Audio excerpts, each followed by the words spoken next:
అనగనగా ఛానల్‌కి అందరికీ స్వాగతం.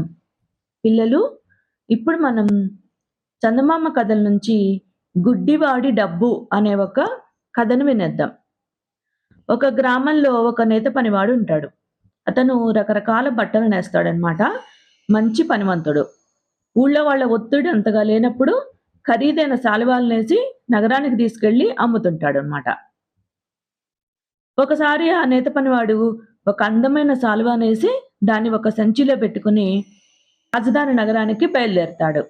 దూర ప్రయాణము, కొండలు, గుట్టలు దాటి వెళ్ళాలి. ఒకరోజు అతను నదీ తీరాన్ని చేరుకునేసరికి ఒక పక్క నుంచి "గుడ్డివాడి డబ్బు నీటిలో పడిపోతోంది" అన్న పెద్ద కేక వినిపిస్తుంది. ఇంకా ఆ కేక విని ఆ నేత పనివాడు ఒడ్డుకు పరిగెడతాడనమాట.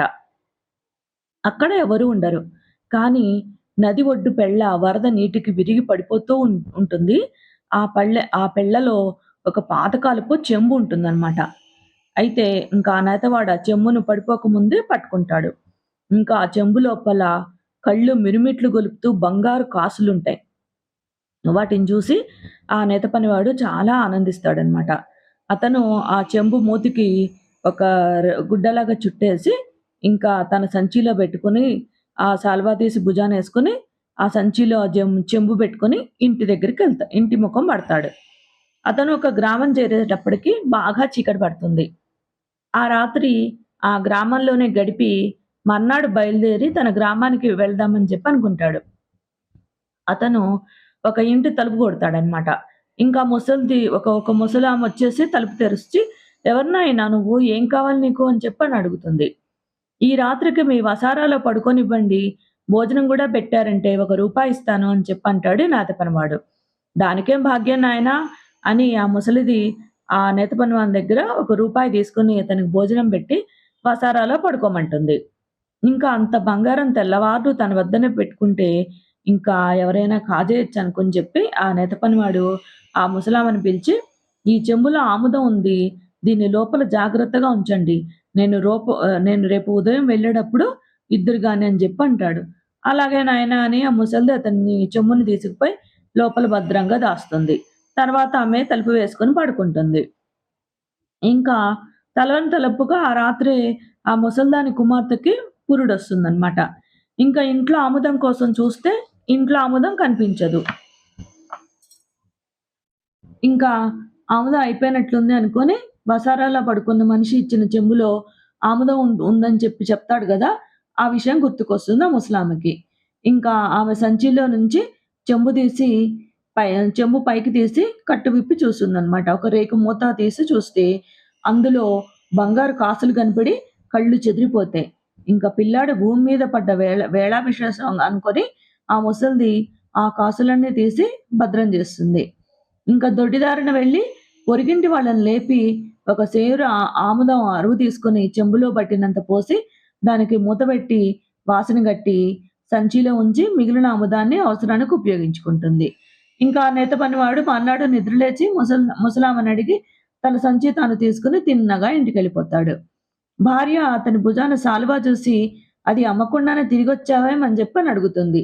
"ఆ! తలుపు మూయవే, ఎంత బంగారం తెచ్చానో చూద్దువు గాని" అంటూ ఆ నేత మనిషి సంచి నుంచి చెంబు పైకి తీసి మూత తీస్తాడు. ఇంకేముంది చెంబు నిండా ఆముదం ఉంటుంది.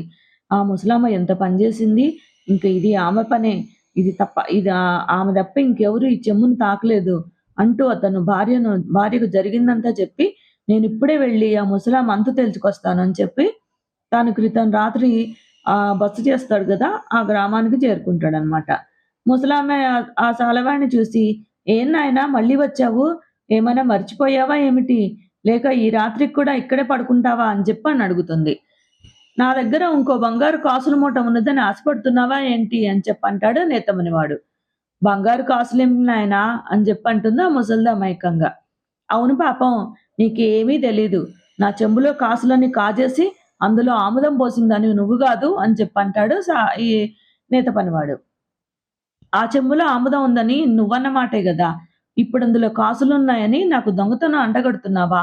కాస్త మాటలు జాగ్రత్తగా రాని" అని ఆ ముసలామె గొంతు పెంచుతుందనమాట.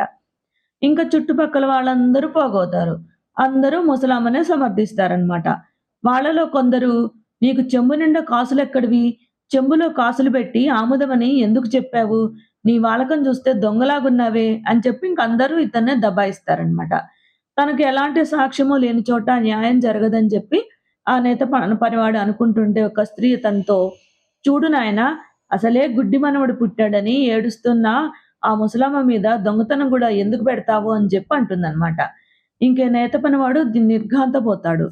తాను పడుకున్న రాత్రే ముసల్దాని కూతురు ప్రసవించిందని, పుట్టిన పిల్లవాడు పుట్టుగుడ్డి అని నలుగురు అన్న మాటలను బట్టి తెలుస్తుంది. ఇకనే ఆ బంగారం ఈ గుడ్డివాడిదే అయ్యుండాలి. నేను ఆ డబ్బు వాడికి అందజేయడానికే వినియోగింపబడ్డాను అనుకోని ఆ నేత పనివాడు ఇంటి దారి పడతాడనమాట. కథ కంచికి మనం ఇంటికి. నచ్చితే లైక్ చేయండి, షేర్ చేయండి, సబ్స్క్రైబ్ చేయండి.